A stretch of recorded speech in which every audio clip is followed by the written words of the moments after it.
Finally getting his turn with the Tuneup Treatment, it is the small KBT Beetle Boi, focusing on scattered AoEs more than dedicated damage. It's KBT07 Kabuto Benimaru,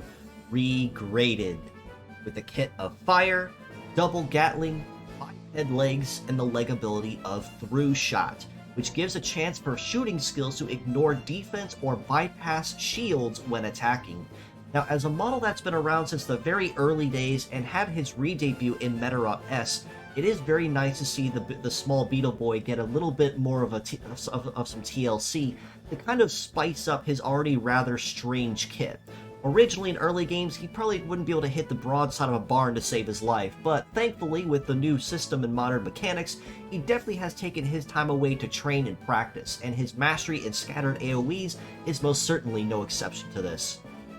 Fire, and his only melee-based form of combat, is an ailment-based skill that will apply a DOT effect to the target when attacking. That means that as long as the ailment is applied to the target, they will progressively lose HP over time in small chunks, whittling it down to 1 HP. At that point, it'll be a lot easier for himself or an ally to come behind him and finish the job, instead of having to fight through a bunch of very high-end armor.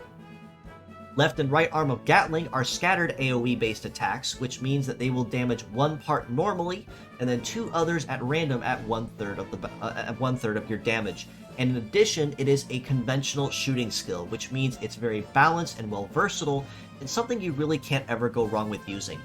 Now, normally with scattered AoE attacks, you tend not to think too highly of them at first glance because the damage can be somewhat inconsistent. But Kabuto Benimaru kind of takes this and spins it to his own advantage to a point.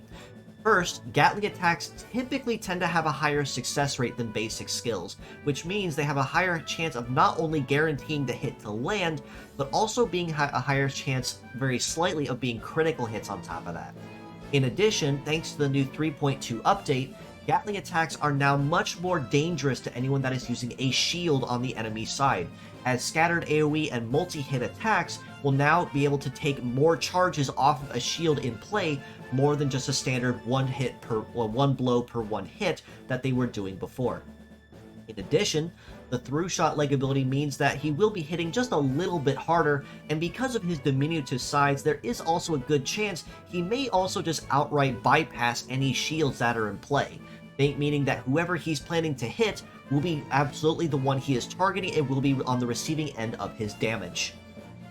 Now, when it comes to his tune-up bonuses, he basically kind of takes what he's already good at and kind of expounds on it to a point. As in, if it ain't broke, don't fix it, essentially. In this case, starting with his head, he has access to bonuses such as plus 400 to power, plus 100 to heat and cool each as a single bonus, and Symptom Plus means that his fire effect will get an extended duration once it's applied on the target.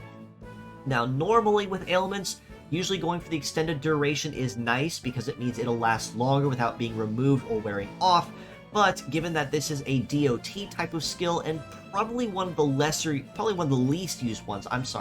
compared to say Bug or Virus or even Deathlock or something like that, really you probably wouldn't have to worry about the Symptom Plus too much with him. That being said, going for the power and the heat and cool bonuses would be your best option and your best bet if you do choose to upgrade it. Right and left arm have access to plus 500 to armor, right arm has plus 400 to power, left at plus 200, right arm has access to plus 100 to cool, and is left at plus 50 to heat. Now normally, even plus 100 bonuses may not be super noticeable at first glance, but I know for a fact the plus 50 to heat on his left definitely will not be. So it easily goes without saying that the plus 500 to armor and the plus 2 to 400 for his arms for base power is definitely what you want to go with. Because the scattered AoE will spread your damage, it is important to make sure that you can capitalize on making sure every hit counts and every hit is made to its fullest. The extra armor will be nice to have just for the sake of making him just a little bit tankier so that he's not as easily broken, because one of his resist stats is very noticeably low if you don't pay attention to him on the field.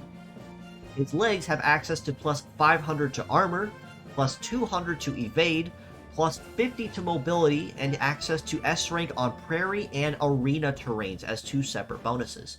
Now, it goes without saying, terrain bonuses you can honestly kind of skip because that extra 10% bonus really won't make or break you, to be completely honest. And as a first, you really won't want to focus on mobility because plus 50 to mobility really isn't super noticeable compared to where he is before. However, plus 500 to armor and plus 200 to evade is definitely going to be very noticeable in helping keep him alive and healthy so that he has a higher chance to dodge or graze incoming blows, or even for blows that will hit him for sure, he can try to tank it as much as he can with very little risk of anything breaking on him.